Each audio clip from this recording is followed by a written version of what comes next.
for those of you who don't know Hamada, he's a UC Berkeley Law School grad. He's an admissions counselor. He helps folks with the admissions process. And he's here tonight with us to chat a little bit about the law school admissions during COVID. Thank you so much. Thank you for having me, Steve. It's an absolute pleasure. And I always applaud you for your efforts to constantly put out content, good content that helps your students and helps others out there in the field that are looking into applying to law school. And obviously, as you said, the COVID crisis is really causing a lot of stir and a lot of issues amongst a lot of people in tribulation in terms of what's the best way to approach it. So I thought we can talk about that. And I thought I can talk about a couple other bonus topics that may be of interest to your constituents as well and your audience. And then obviously feel free to ask any questions that you have along the way. Fantastic. Thank you, Hamada. So I'm going to let you present. I'm going to let you field questions from the chat. Folks, feel free to pepper Hamada with all your toughest questions. He's a pro. He knows his stuff. And so Hamada, there's a link in the chat. Feel free to field them as you like, and feel free to discuss as you like, and I'll let you take it away. Sounds fantastic. I appreciate it.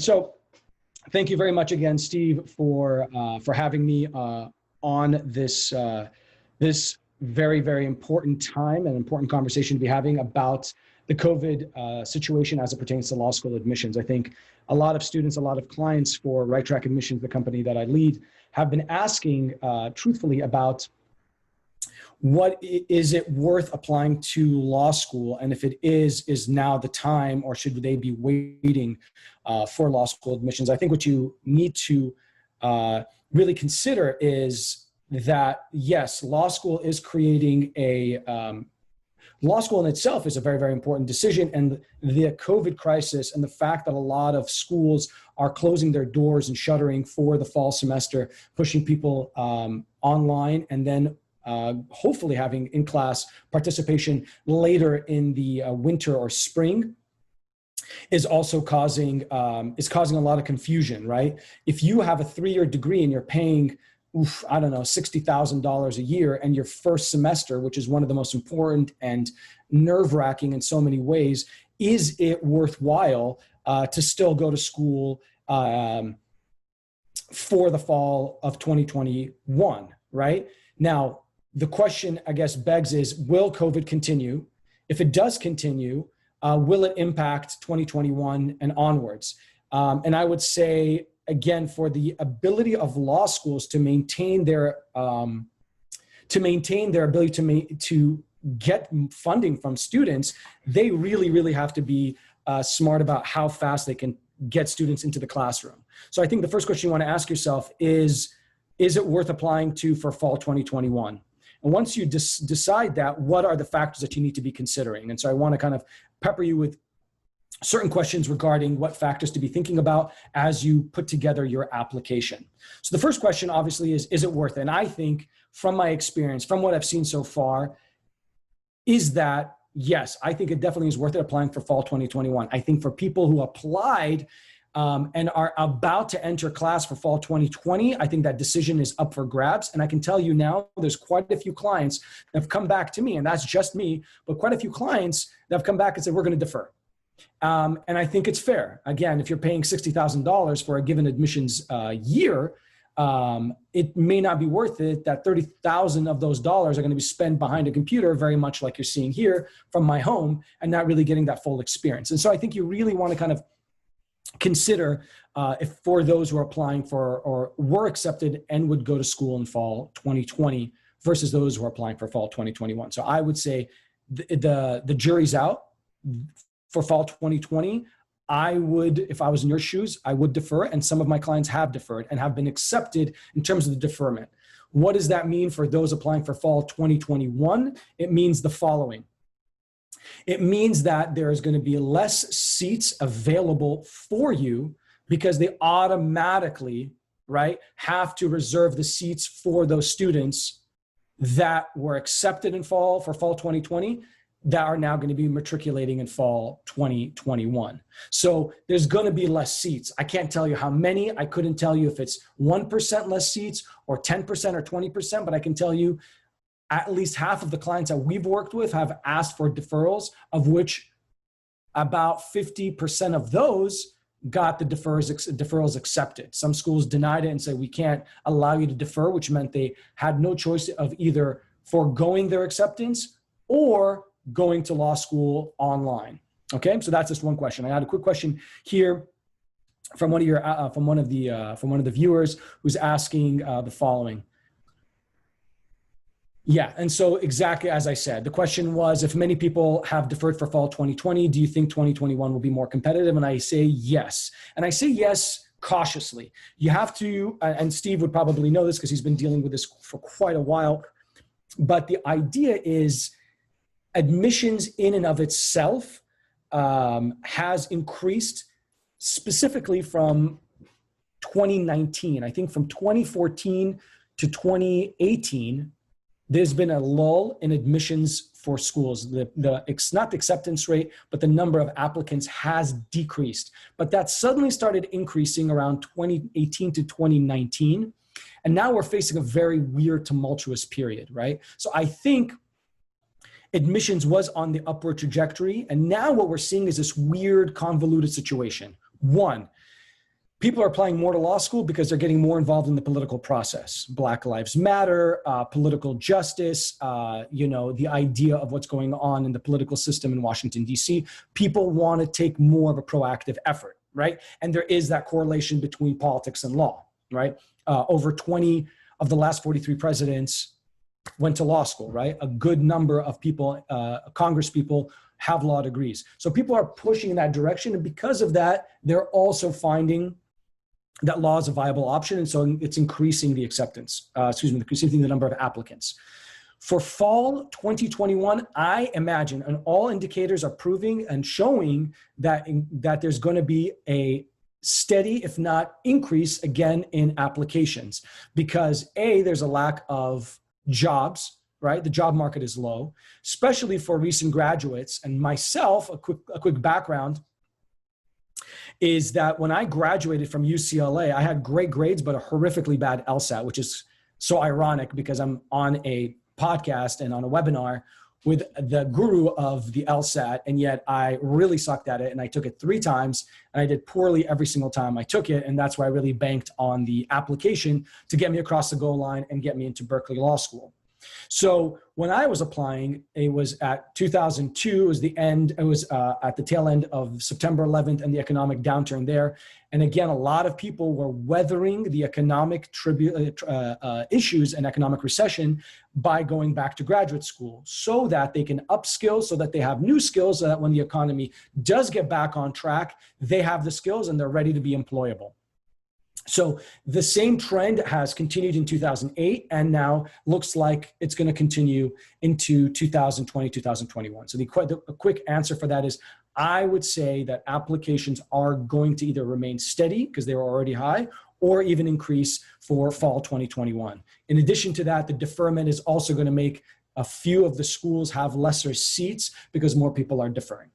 So that's the first point that I really want to mention. Another fact that I want to mention is obviously the LSAT. And I think Steve has talked extensively about this, but the LSAT Flex has made it couldn't have come at a better time. I'm sure Steve has spoken about this extensively, but it couldn't have come at a better time to allow the people to take exams from home and to take it more remotely than what it was when I was taking it, which was only 4 times a year and was consistently the case for many, many years after that. So you do want to stay and look and be focused on the LSAT and the LSAT Flex in terms of dates. And what's really bizarre is, and again, Steve can attest to this, and I'm sure it's in his videos as well. When you're taking the LSAT, part of the whole experience is taking it in a environment with other students with a pencil and a timer, and it's nerve-wracking in a lot of ways. Now you're doing it from home. I would imagine if I had that option, I probably would have done better. But when everybody does better, the weighted average goes down overall, and what it takes to get a higher score essentially is going to be a higher overall aggregate score is going to be a higher absolute score. So that is a fundamental issue, and that's going to become even more of a factor as it pertains to the COVID crisis, since most of the exams, if not obviously, I would imagine all the exams are going to be taken from a remote location, which means I think people are going to generally do better in terms of absolute numbers of the questions they get right, but it's going to bring down the weighted average. So that's another factor that you want to consider because of the COVID crisis. Another factor that I think is very, very important, which is really our bread and butter, is the story you tell. Remember, Right Track's motto is discover your story, get admitted. And in that story and what's kind of going on in terms of garnering that story, now you guys want to be thinking about it because we're in July, is the fact that COVID has impacted every single person on earth. It's probably single-handedly, it's shocking, but single-handedly the most impactful experience in recent human history. If something terrible happened in one country, it doesn't necessarily have a knock-on effect in others. But this one has impacted 188 countries, infected close to 13.5 million people, killed over 500,000 people. But more importantly, it's just changed and skewed the whole social dynamic and made things very, very difficult to kind of navigate, right? And what do I mean by kind of navigating? I'm sure you guys understand this. It's made it harder for you guys to have solid activities over the summer or even during the school year. It's made it harder to visit campuses and check out law schools. For those that had the opportunity to go and check out law schools, it's been harder to audit classes that you may have planned to do. It's made it harder to really excel, not just in summer activities, but activities on campus, those leadership activities that really would have otherwise helped you in terms of developing your story and developing your pedigree and your resume to apply to law school, whether you're a student or even as a professional. And so it's very, very important now that you're considering, when you're thinking about law school and you're thinking about your essay, you really want to be thinking about what experience during COVID really stands out and how you'll work that into your application. And it may not necessarily be your personal statement, but it could be your personal statement or your diversity statement or your addendum, and even to some degree, your resume, which are the 4 core key components of the law school application. So when you're thinking about COVID and how it's impacted you, think about it exactly as that, how it impacted you and how it's impacting others. Oh, I heard my neighbor's been having issues. Or I heard my, family across the country has been having issues. No. How's it impacting you? And what are you doing about it?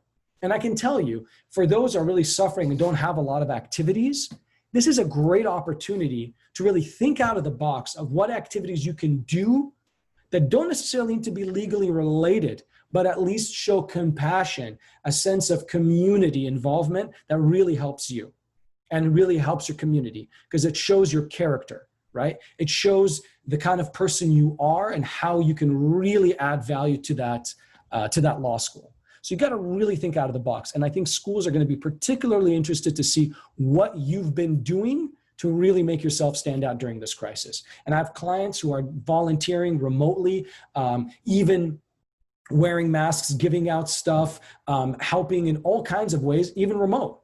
But you've got to think out of the box on how you can do that. And don't just say, well, since I can't leave my home, then I cannot do anything productive that can help society.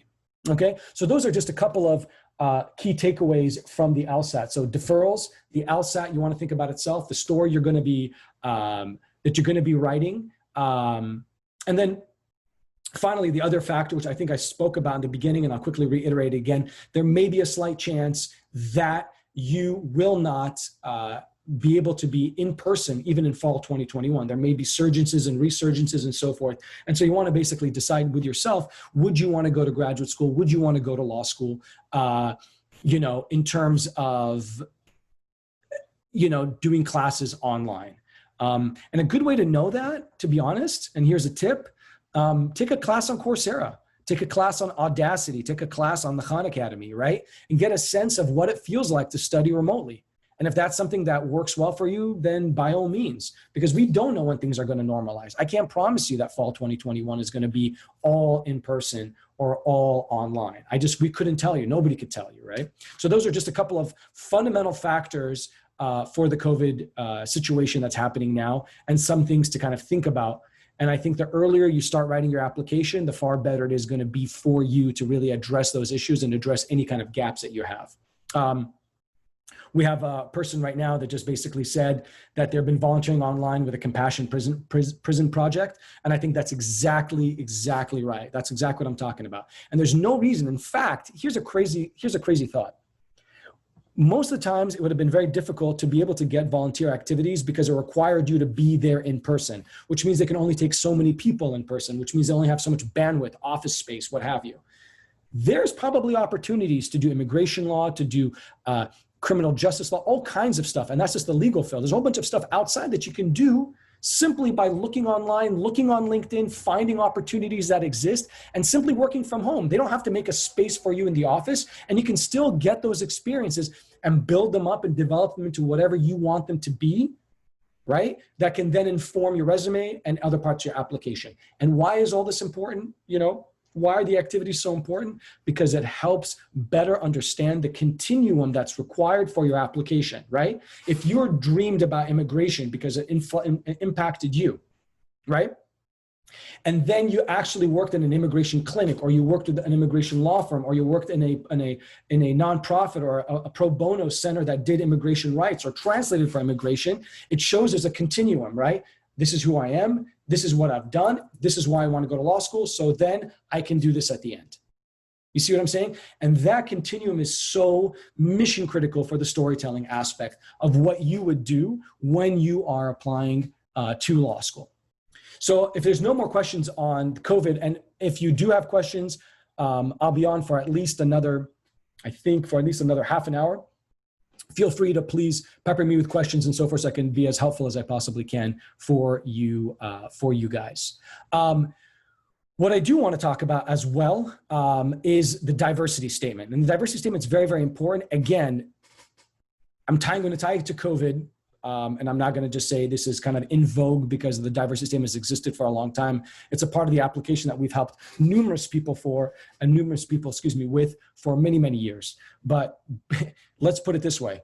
Diversity comes in terms of so many, many factors. And right now, diversity is in vogue.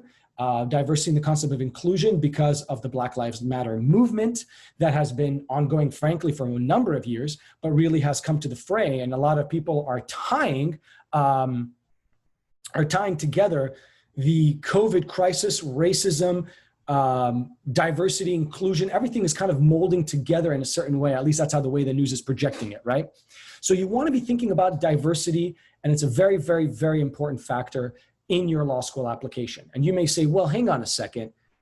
Not many law schools are directly asking me for a diversity statement, but they are asking something similar. What you're trying to do is produce the personal statement, which is literally the keystone to your whole application. And the diversity statement is talking about what you're going to do to add value. I'm calling it the diversity statement because it really comes down to your diversity, right? To how you are unique and how your uniqueness is going to amplify the class in and outside of the classroom, right? In terms of the community. So when you're thinking about the diversity statement, it is such a critical component of your total application. It's about the same length as your personal statement, and it's not repeating the same information as your personal statement. So here's a couple of key factors for you to walk away with from the diversity statement. Number one, don't repeat what you have in the personal statement and your diversity statement. At best, put a small indication in the personal statement of something that is a kernel that we can then expound on as it comes into your diversity statement, right? So you may indicate in your personal statement something about your identity, something about volunteer work that you've done, something that you're very passionate by, indicated in there, and then extrapolate on it as it pertains to the diversity statement, okay? So one is don't repeat. Number two is if you have a volunteer experience that you've done, again, the person who talked about the Compassion Prison Project, if you have other things to talk about in your personal statement, okay, talk about that and leave the volunteer activity, if possible, for the diversity statement. It's a great way of really kind of bringing to the surface the volunteer work, your sense of compassion, how you're going to add to the community. Okay, so again, I think the diversity statement should really also include that volunteer experience and then talk about that as long as you don't talk about it in the personal statement. Another factor of the diversity statement that's very important is, again, constantly reminding yourself and asking yourself, how am I adding value to the classroom? And as I said, classroom and the community, not just the classroom, but the classroom and the community. How are you adding value? Now, some of you may say, I don't have a lot of diversity. I'm privileged. I am of a group of people that are quite overrepresented in law school. I don't have much diversity. And the fact is the following: diversity is not just race. It's not just ethnicity or nationality. It's sexual orientation. It's medical tribulation, right? It is a personal experience you had. It's travel. It's a language you speak. It's a volunteer experience that you had. It's being tall, being short, being, obese. It's being, anorexic. It's medical. It's a whole bunch of different things that makes you unique. And because of that unique factor, it's dictated certain aspects of your life. And because it's dictated certain aspects of your life, it's opened your brain and your mind to thinking in different ways, which has made you more, again, the end goal is to say tolerant, open-minded, compassionate, understanding. These are the buzzwords. These are the things that they want to see. They don't want to get at somebody who's a bigot, somebody who's closed-minded, somebody who doesn't understand, is not empathetic with other people. That's not what the legal field wants to expound. It's not what the legal field wants to attract. They want people who are compassionate, people who are going to be zealous advocates. So think about those three, is asking yourself constantly, how am I adding value? Put in the volunteer experiences in your diversity statement, and don't, if you can, avoid putting in the personal statement only, again, unless you have nothing else to talk about in your personal statement, then you can talk about the volunteer experience and find another topic to talk about in your diversity statement. But again, going back to the first point, don't repeat what you have between the two, okay? And again, please feel free to ask me any questions you have on the diversity statement. Okay, we got a question stating that, what happens if we have another essay of the school? Do we still need to write a diversity statement? And let's say the school is asking for an essay that's specific to why our school. Yes, I think it's still worthwhile. And the way that you would include it, and even if the school doesn't ask for it, is to include it as a supplement to your total application, right? So include it as a supplement. Worst case, they won't read it. Best case, they will read it, because remember, you're not being interviewed. So this is an important opportunity to include as much pertinent information as to why you warrant a space in that class. So even if they're asking you for why a specific school or program, if the school is asking for that, because I remember Michigan doing that at some point, why that, then you want to basically answer that question, but also include in there the diversity statement if you can. Okay, so that is something I wanted to kind of talk about. And then lastly, and if we have time, I may have another topic, but last I want to talk about, now that you've decided you want to go to law school, I've talked to you about one component of law school, which is the diversity statement and stuff, and putting your application together. The last thing I want to talk about is which law school you should be applying to. And this is going to be, again, impacted by COVID, because you cannot audit classes typically now unless you can get permission to do so from the professor. You can't typically visit law schools now because travel is more restricted and they're limiting ability of students to go to different schools. For example, just last week, I went to my alma mater, Berkeley, and I was doing a quick tour of the campus. I was recording a video actually for YouTube, which I'm hoping to put up, to do a little private tour of the campus. There was no way I can get in there. All the doors were locked. I live in Santa Monica, so I went over to UCLA Law just, I think, 2 days ago. And again, all the doors were locked. You couldn't get in. So it is something else that is an important factor. An important factor that comes in is that you can do physical tours of the campus. So how are you going to choose which law school to apply to if you can't do some of those? So a lot of the research is going to have to be done online or speaking to people. So here's a couple of key components. Again, I'm going to be speaking about this on a YouTube video that I'm going to be putting out on our channel, which I think Steve will put on the comments and the show notes of this webinar. But the idea here is that you want to be thinking about a couple of major factors. And one of the most important factors is school culture.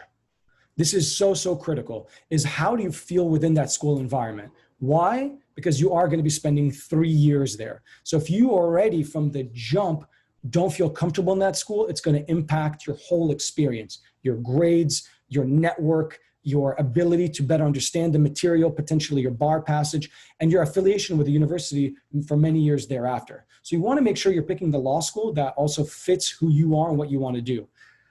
Let's say, I have to admit, if I got into Harvard and I got into, I don't know, let's say UCLA, because I like Los Angeles and I like California, but I think Harvard is a little more stuffy and I don't know what, I probably would still bite the bullet and go to Harvard, even though it may not bode well with who I am.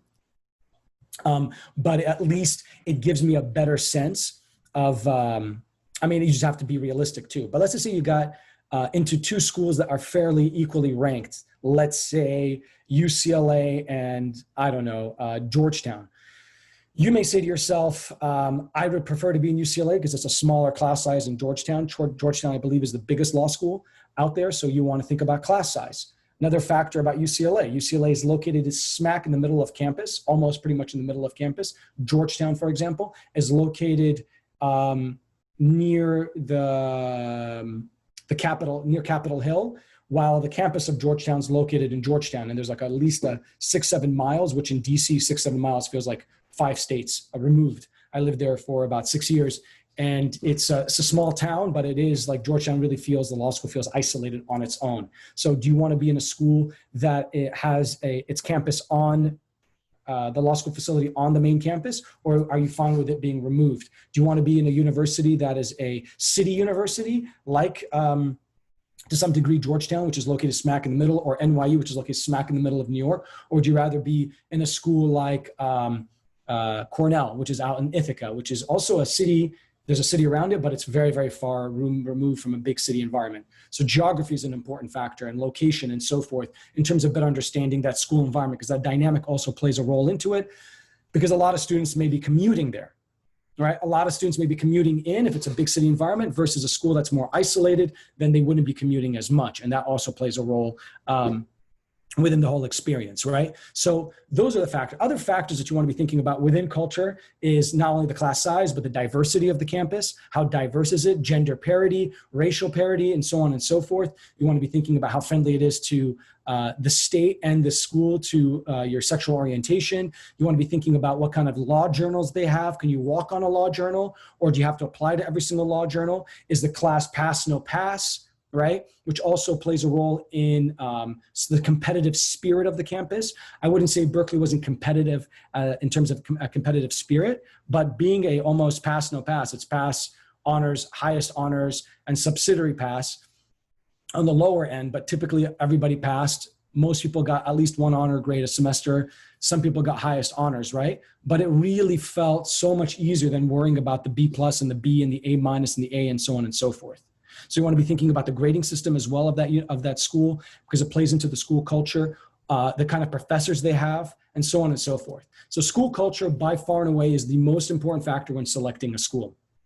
Other quick points within selecting a school, you want to be thinking about your funding options. Some people and some clients have asked me, is it better to take a full ride from a mid-tier school than no money from a top, like a top T14 or T10 school? And again, I have my opinion on it. I think in the end of the day, you're going to end up paying yourself back from the work that you do. So it's worth taking on the debt if you get into Harvard versus if you get into Hastings. Hastings gives you a full ride. Harvard gives you nothing. I would still go to Harvard because the opportunities you're going to have from there are incredible versus going to Hastings and may have less resources than Harvard may have, and so to speak. So you want to be thinking about funding opportunities. And that also is a factor because some schools, really have limited funding as it comes to law students, because the idea is that once you graduate, you'll be able to make money as a lawyer. So there's not as much funding opportunities, but if there are schools that do provide, like for example, Berkeley has the LRAP program, which allows people that are going to go into the public sector, nonprofit related law will be able to reduce your debt afterwards, or even erase it. So there's these factors you want to think about. You want to think about what scholarships they have.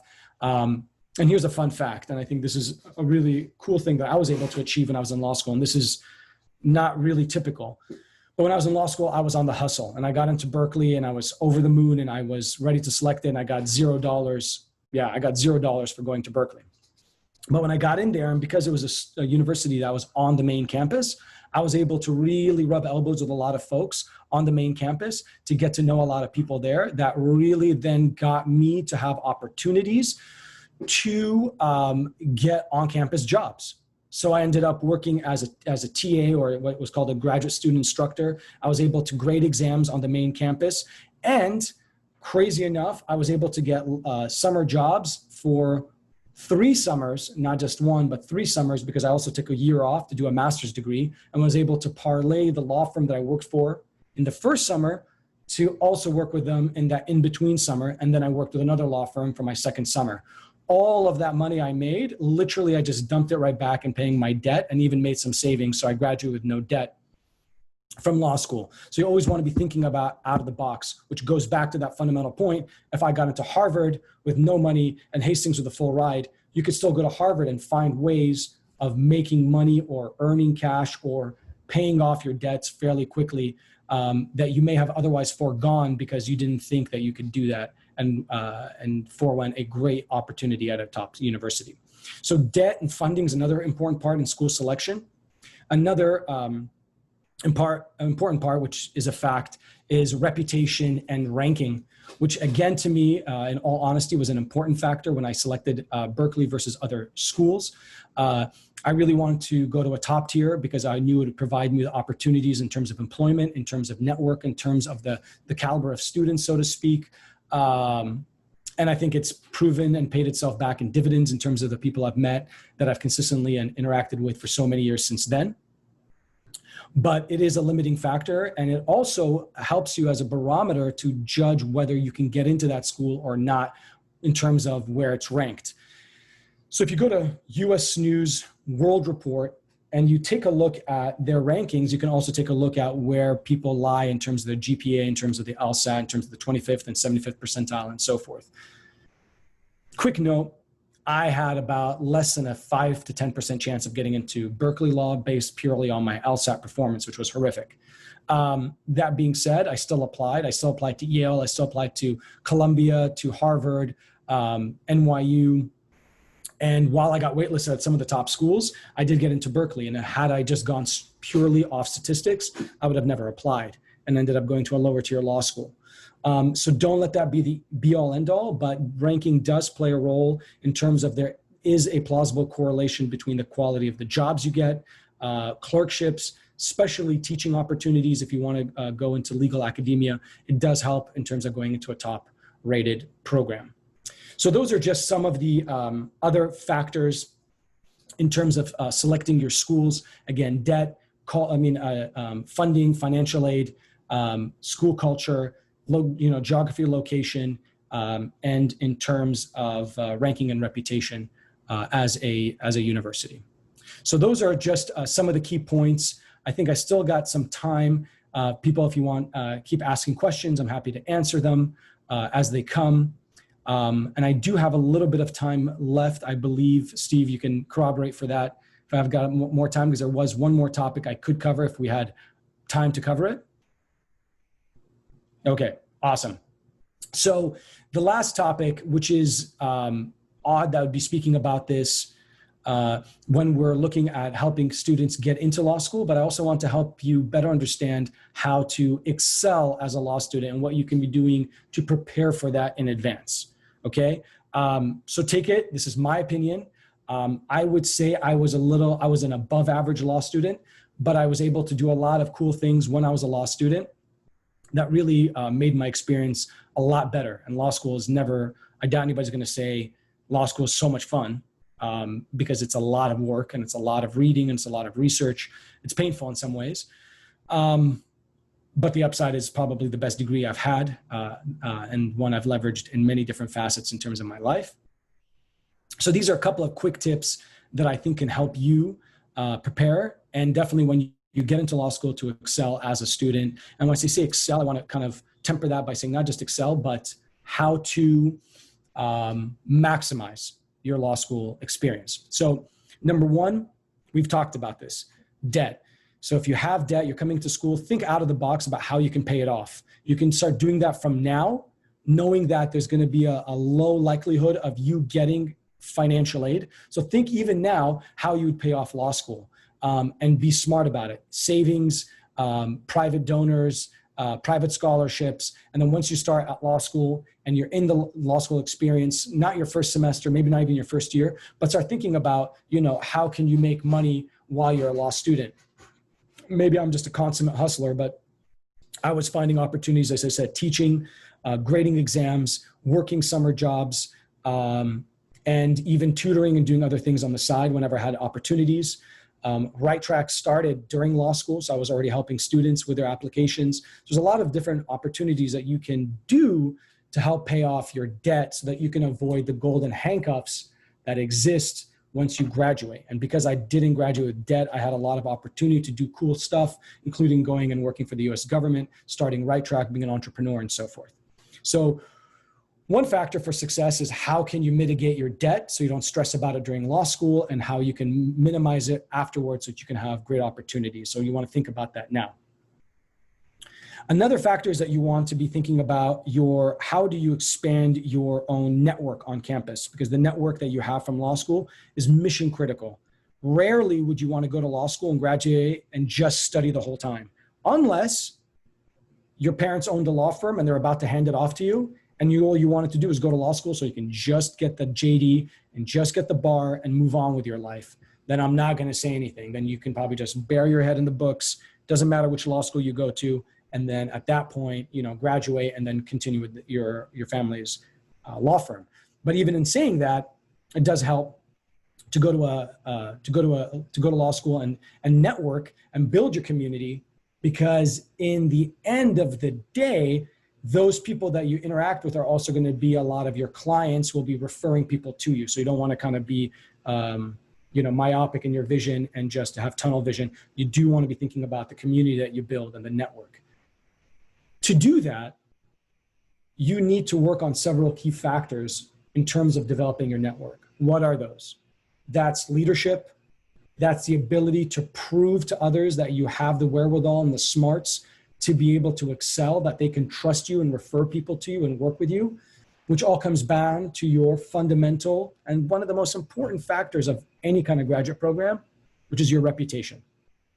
That is such an important, critical factor, is the reputation you have. If you're seen as flaky, as opportunistic, as someone who's non-dependable, that reputation will carry with you for the rest of your life as it pertains to those people in that law school and those people's friends in that law school who may ask you or may ask them to vouch for you.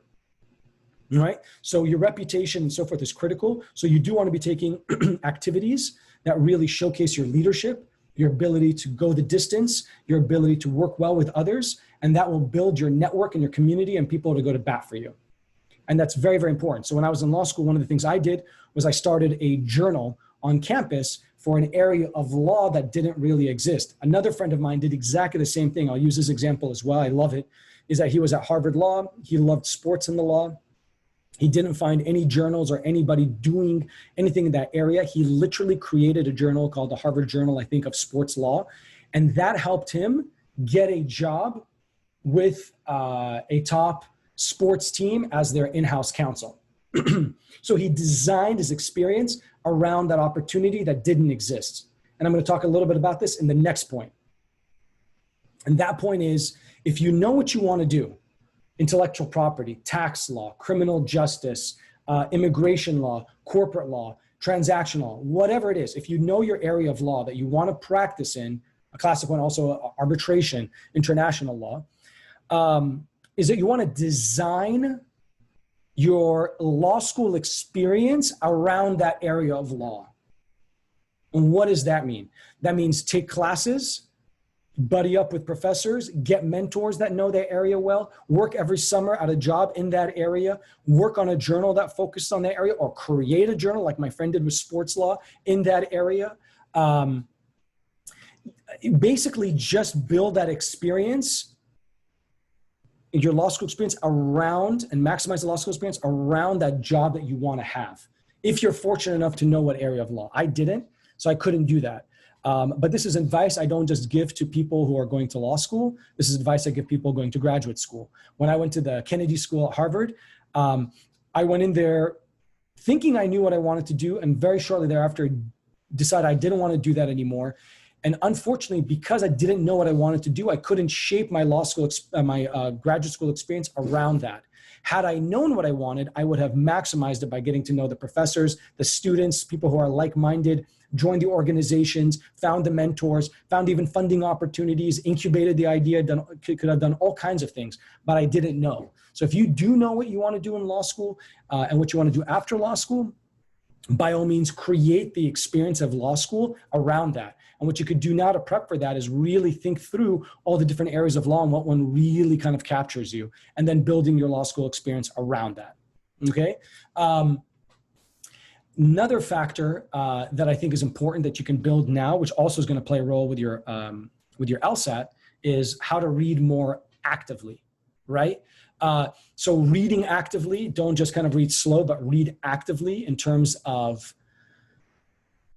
I mean, this is classic LSAT stuff that Steve, I'm sure, has talked about endlessly. But when you're doing those reading comp passages, you just don't read every word for what it is. There's a way to read it so that you're getting all the information and able to compute down huge long paragraphs into one sentence, almost summarizing in your head and moving on, because that's going to help you tremendously in reading your cases for law school. And it's going to help you even more importantly when you take the bar exam, right? So proactive reading, this is going to sound crazy. Typing, I swear to God, I was a horrible typer until I got to law school.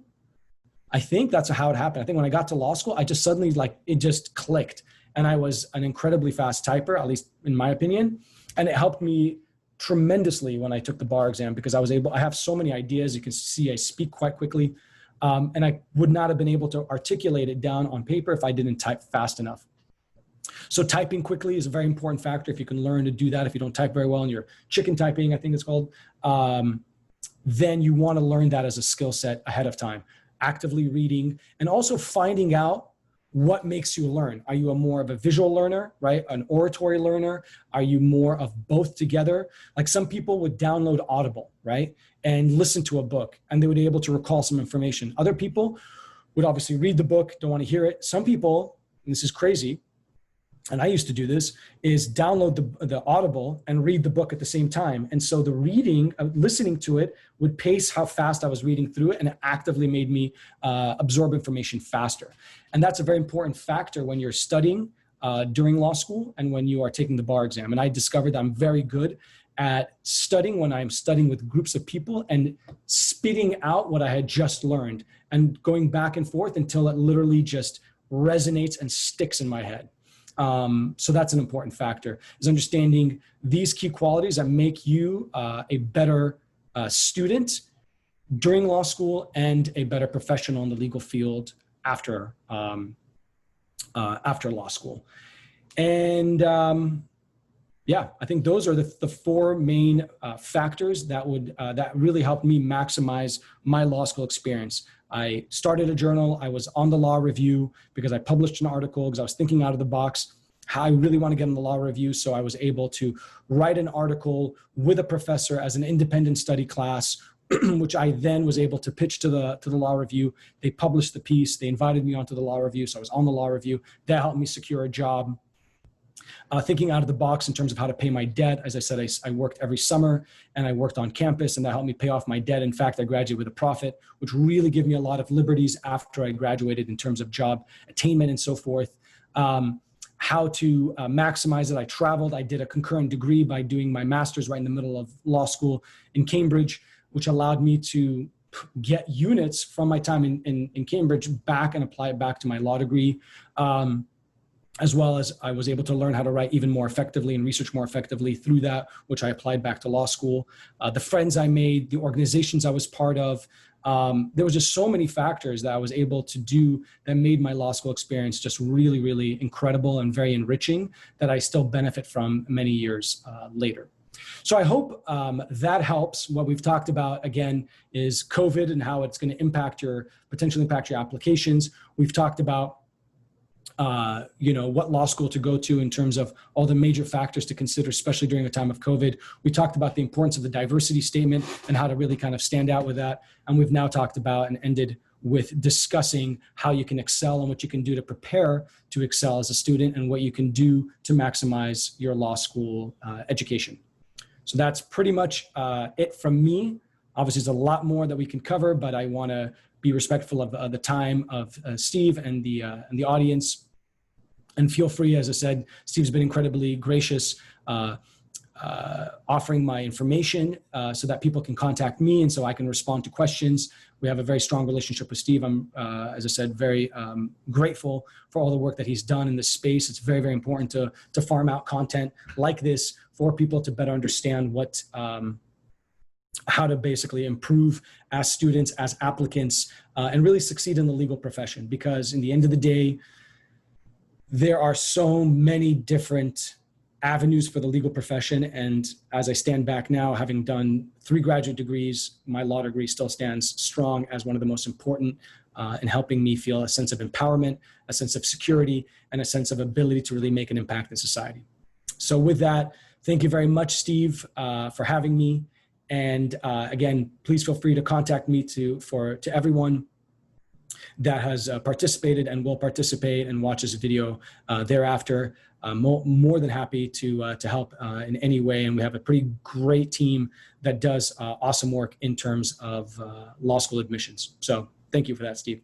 Thank you so much, Hamada. You're a pro. I really appreciate your taking the time for such a detailed and thorough presentation, bringing everyone up to date on how COVID has been affecting everything and what applicants can do to set themselves up for success. So I really appreciate you taking the time once again. I've put a few links in the chat here to your YouTube channel, which you mentioned, as well as your website, righttrackadmissions.com, as well as your email. So folks can feel free to follow up with you, pester you with questions, and of course, hire you for your services.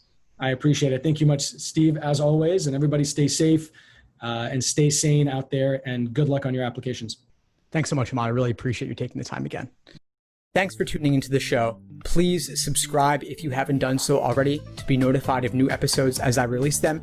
And feel free to reach out if you need anything at all as you move forward with your prep. I'm happy to help however I can. In the meantime, I'll wish you all the best and take care.